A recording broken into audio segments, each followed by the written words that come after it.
Charlie Noordewier, thank you for joining us at Next Door Sessions today. How are you going? Yeah, very good, man. Yeah, loving it. Good. So just to give our listeners and watchers, I guess, an understanding of who you are, can you give us a bit of like a background to your musical journey?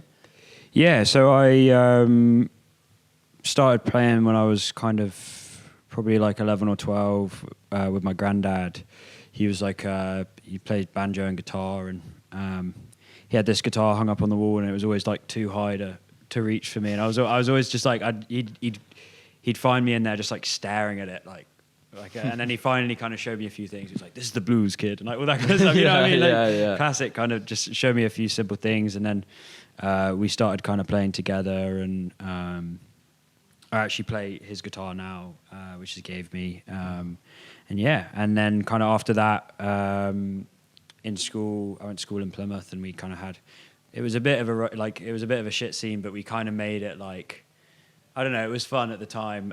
I played in a few bands there, and that's where I kind of first started playing proper gigs, and then was in a band that toured a bit, and now I'm here doing like folk music and stuff. So yeah, nice. Yeah, so one of those bands I think was called The Native. Yeah. So how's it been transitioning, I guess, from The Native to now playing like under your own name? Yeah. Sort of changing the music sound a bit, I guess. How's that journey been for you? Yeah, well, the Native stuff was really. It was like quite collaborative between kind of the five of us boys, and to be honest, it was very much of like we started it when we were like 16 in school, and it was very much a thing of just having the best time, having like a lot of fun, and we didn't really think too much about the music, and it was kind of just like we were in it for the ride, you know what I mean? And I'm not gonna like slag off the music now, but like I think at the time it was very much just, you know, we were doing it because we just wanted to have the best time, and we wanted to tour, we wanted to travel, and it was an excuse to do that. And it's been interesting kind of then going from doing it as like a collaborative thing to then doing it by myself, but no, it's still good. Sure. It's good fun. And how's that changed, sort of moving into, I guess, folk music now a little bit? Yeah. I suppose. How's that been for you? Like, what drew you towards that? Was it sort of like your granddad showing you the blues and folk, or was it sort of? It was definitely like, just kind of spending a bit more time with him, and kind of going along to these jams again that I used to go to when I was younger, and kind of exploring that, and then also just, I don't know, really thinking about what I wanted to do rather than like, you know, what was fun to do. You know what I mean? I don't know, even though it is fun to do, I don't know, that's a bad way to answer it, but yeah, I guess it was more just kind of thinking about what I myself really wanted to do. And to be fair, I didn't really think about it. It kind of was just what I was writing. Yeah, so it's like came naturally, I guess. Yeah, you don't really like, I wasn't like, I want to do a specific thing. It was just like that happened to be like the kind of stuff I was writing, and the stuff I was writing that I actually ended up being like, oh no, that's actually, I really like that. Whereas there was other kind of styles and stuff that I was doing, but I just wasn't as, you know, into it, I guess. Sure.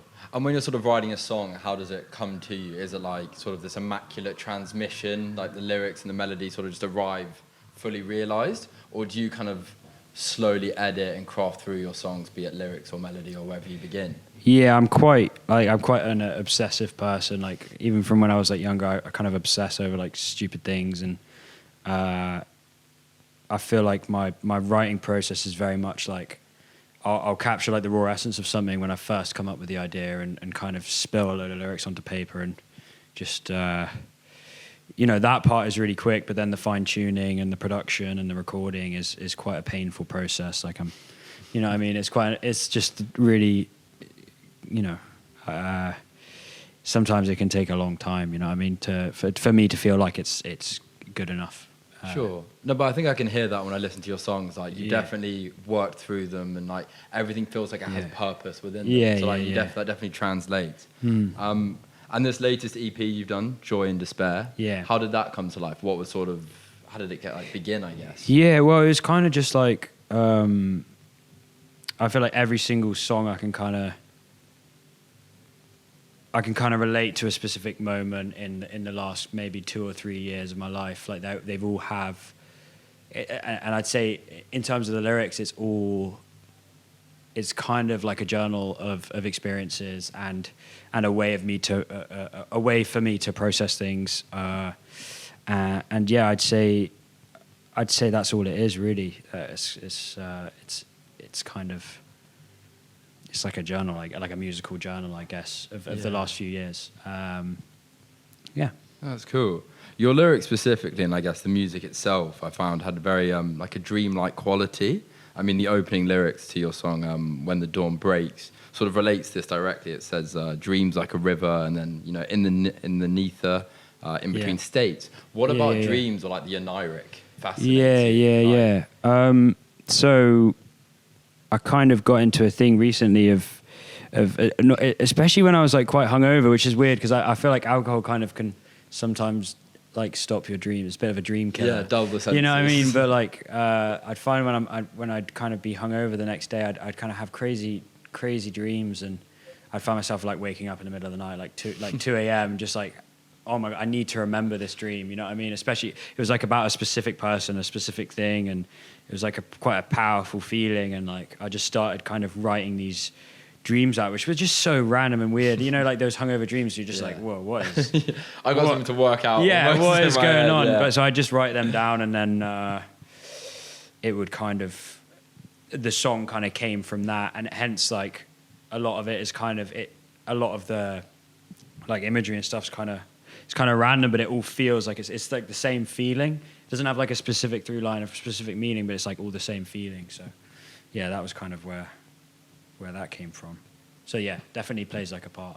Yeah, no, I like that. And then I guess specifically with the EP and like the title track, Joy and Despair, I got really into this, I guess, the idea of like joy and despair and, you know, inverses and how they relate to each other. And was kind of, you know, this might be somewhat personal, but like, do you think in a relationship, be it sort of romantic or familial or platonic, you kind of always have those two things sort of working with and against each other at points? Yeah. Like it did feel deeply personal, as you're saying, like you experienced this sort of sensation. Yeah. Well, I think if you like feel really strongly about something, it could be anything. It doesn't have to be a person. It could be anything. If you like feel really passionate about something, you're also going to feel really passionate about, you know, the negative sides of that, and the thought of losing that or actually losing that is literally gonna, you know, it's gonna tear you apart. And that's that whole idea. Like if you actually care about something, it really does kind of have the ability to kill you, or like not kill you, but like it really has the ability to like seriously affect you. Whereas if it's like, oh, you know, it's just like casual or whatever. Yeah. It's, you know, it's you're not as scared about it actually kind of doing anything bad or whatever. But yeah, I don't know. No, that's true. I mean, I can definitely sort of relate to that myself. Yeah. So you've had the pleasure of sharing a stage recently with some very highly regarded artists such as Sam Fender, recently Little Grandad, who've also done a session as well. Yeah. So what were those experiences like? Like, what did you learn from them, or, you know, gain from them, or experience? Yeah. The Sam Fender thing was crazy. Like that was, you know, like we were used to play. I think literally a week before, 2 weeks before, we were playing to like, because this was in summer, and I think we were playing to like, you know, like 20 people in like pubs. We were driving around a PA and in my van and kind of sleeping in the van and sofas and stuff like that. And it was really kind of a shock to then go onto this stage, and it was Olivia Dean as well, was like supporting Sam at the time, and it was just like, and I remember us just being so out of our depth. It was like it went like us, then Olivia Dean, then Sam Fender. We were just like, oh, this is crazy. And I think like everyone had their like tiny little practice amps on this massive stage, and you know we had no idea really. But it was a really good gig. It was like a beautiful day in Manchester, super sunny. That was amazing. And then. Yeah, the Little Grandad gig was great. I mean, I was up here anyway for this session, and I was kind of just like, I'm always happy to play a gig. And I got a message like, oh, do you want to just jump up and do like 30 minutes? And I was like, you know, of course. Like, and I've never played the Windmill, and it was like really, really cool. Like, there's like such a cute little dog there, and like we were hanging out, and like the guy who kind of runs it all, Tim, is like super cool and he's a hero. Super chill. And yeah, I had a really, really nice night and saw some really great music as well. So yeah, I'm always up for doing like any shows, really, anything like that. Did you know much about the Windmill before, I guess? Because it seems like a bit of a rite of passage for sort of many, you British bands and musicians sort of go through there a little bit. Yeah. I heard a lot about. I was kind of worried about it just because obviously it's got this like, and I'm kind of like a pretty basic singer-songwriter, so I was like, oh, maybe it's not going to go down too well. But people liked it, you know what I mean? People kind of enjoyed it. But I think as I've always kind of lived in the Southwest and I've played a lot down there, I haven't really played a lot in London, so it's like I've never really been in touch with like the scenes and like the venues and stuff. But I thought it was really cool. Like I loved it. I've been there many times myself, and I adore it as a place. No, it's cool. Yeah. So I guess touching then on sort of being from the Southwest. I mean, a lot of music comes from or is based in London nowadays, or sort of major cities. There was that sort of London-centric focus. But you're a Cornwall-based artist from Devon, and there seems to me being a sort of strong community of musicians now coming from that region. I mean, there's yourself, Daisy Rickman, I don't know if you know who I love. A group called Susanna Sale, who I saw the other day. What is it about Cornwall, you think, that's sort of inviting or enticing artists now, allowing for it, I guess? Yeah, I guess it's like limited distractions in a way. Like, I don't know, I feel like when I'm in London, I'm like a little dog. I'm like always, you know what I mean? You just end up I don't know, just doing so much like, I don't know, you never actually have time to where it's really, where it's quiet and you can really focus on and like really get inside yourself. Whereas I think the beauty of being somewhere like the Southwest, where it's like really kind of disconnected, which is also a curse, but it's also like at this stage it's just perfect because it's like for the first time in my life I'm like actually doing like writing songs and playing gigs full time, and it's so nice to be somewhere where you're not getting distracted all the time. So I think it's that, and I think it's like the history of like the Celtic kind of folk music and the like I don't know, just that there's a real kind of sense of, I think because it's so removed in Devon and Cornwall, there's a real sense of like the musicians that are there, like everyone knows everyone, and everyone like sticks together, and it's nice. It's cool. During COVID, somewhat legally, I guess, me and some friends lived in a camper van around this like Devon, Cornwall coast. Whereabouts? See, now I'm going to get tested on places, but we basically just drove the south coast round and down. South coast? Then we came up the north, sort of up to nice, sort of North Cornwall. And I remember being sort of a very generative period in my life, I guess, from what you're sort of saying, like being 100%. Out in nature and it's beautiful, and it's like I said, it's just kind of quiet, and it's good. Yeah, that's fascinating. So you sort of mentioned there like the sort of Cornish Celtic tradition that sort of comes across in a lot of films, like Mark Jenkins, the director and stuff. Oh man, his soundtracks are like insane. Like I didn't realize he did them himself, but like you see him there with like all these tape machines and all these crazy synths. Like he's a wizard, man. No, he's a wizard. So I was wondering, where else apart from music do you find inspiration? I mean, you sort of touched upon nature and the countryside, but literature, poetry, film. I don't know. I'd love to have a better answer. Like, you know what I mean? Like, this like really cool, trendy film inspired. Or like, I don't know, something like that. But I, to be honest, like it is, I think obviously the surroundings and the like piece is inspiring, but I wouldn't say I kind of write about that. The things I write about, it's kind of stuff that, it's just stuff I'm feeling at the time or kind of, I don't know, be some random thing I write in my notes app at like you said, like at 2 o'clock in the morning, because you're like, or some, I don't know, but it's like, I wouldn't say there's anything other than like personal experiences and also like other in terms of the actual music, like other music, you know what I mean, other musicians and gigs and. Like my band as well, like super inspiring, like super great players. Yeah, I was going to ask, how did your band come together? So like, who were the members? I just like went through all the like unis, and because it's like with the folk stuff, I always loved how like with a lot of the John Martin and Joni Mitchell stuff, it's like they have these kind of folk songs that are harmonically, actually because of all the kind of weird chords and tunings on the guitar, like harmonically quite crazy. And then when like jazz players come and kind of fit in around that, it's like this magical kind of, I don't know, it's just so real, and you can't really recreate it. So I was really looking for some like great jazz players. So I went through like all the kind of young jazz courses in like Wales and London and everything, and literally like I think I must have messaged like 100 players. And I remember, I met George, my bass player, and I was just absolutely blown away. Like I've always been obsessed just because of like the John Martin thing. I think I've always been so obsessed with the sound of upright bass. And yeah, I remember when the first time I heard him play, I was blown away. And then, I've played with so many great drummers and stuff. I've got Simon is playing with me tonight, but I normally play with a guy called Paddy who's like plays drums and violin. Nice. So yeah, that again, it was all through kind of just messaging unis and meeting people and seeing how they played and stuff. So that's a great way to do it.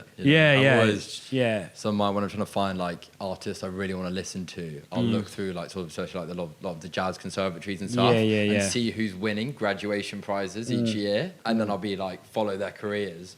So it's just like a really cool way to find, I guess, good acts. So it's cool that you've done that, I guess, to sort of manufacture a group. You know, exactly. And it was just like, saying that, my brother is the keys and guitar player, so like we've kind of grown up playing together since we were like tiny. Nice. But he's like a wicked, like his job, because obviously like my gigs aren't paying super well yet. One day maybe, soon. He does like he's a jazz pianist in like hotels and restaurants and bars, so he's like kind of got that thing anyway, and I've been playing with him like a lot of the folky stuff as well since I was really young. So he's like a more kind of, I mean, we've been, you know, I didn't find him at university. He didn't go. I didn't. No, he's always. He didn't go to university. No. But Anyway, sorry, that was a long answer. No, it's good. It's fascinating. What cover have you chosen tonight, and why? We chose "Love Is a Losing Game" by Amy Winehouse, just because, like, with that song, it's like, obviously when you hear it, it's amazing, but when you actually sing it, it's like one of these melodies, one of these folk songs or jazz standards, which has like been around for so long, and like everyone seems to know it. Even if you don't know it, you know it, and it feels like that. And it feels like it's been a song for like hundreds of years. You know what I mean? And I think it's such a well-written song. It's such a well-performed song. By her, so it was a little bit, you know, I don't want to kind of fuck it up, but I'm sure like, you it won't. Was really I just love that song. So we're gonna do that, but like a bit of a folkier kind of chill version. Well, it's a beautiful number. It's one of my favorite Amy songs, so I'm very happy to hear sweet. it. Good. And then I guess sort of just to finish up, what are you excited for going forwards? Any sort of shows this summer? Any maybe longer music projects sort of working on quietly? Yeah, so I've just kind of I signed a deal, and I'm kind of like they've basically said that they'll help me build a studio for myself, because I do a lot of recording myself. So I'm in the process of getting that studio built, and then the plan is basically to record my first album in that studio, and kind of, I don't know, just I've got so many songs now, even if they're like 2-3 years old, but like I've collected so many songs over the last kind of 2 or 3 years, and like I feel like I'm ready to finally do like an album. Like even if, you know, it's not the right time for it, I just feel like I'd love to do that. So that's kind of what I'm working on in the next like 6 months. I'm just going to be kind of locked into that. Cool. And, I suppose it's quite nice sort of to get a lot of those songs out as well, so you can almost start writing new ones a little bit. I mean, a lot of people sort of think like, you know, something needs to be heard almost for it to be released, especially if it's sort of personal stuff. And I guess that'll open up some imagination and freedom. 100%. Yeah. Cool. Well, Charlie Noordewier, it's been great to have you. I look forward to the session. Thank you. And it'll be great. Thank you very much, Teddy. Appreciate it. Pleasure.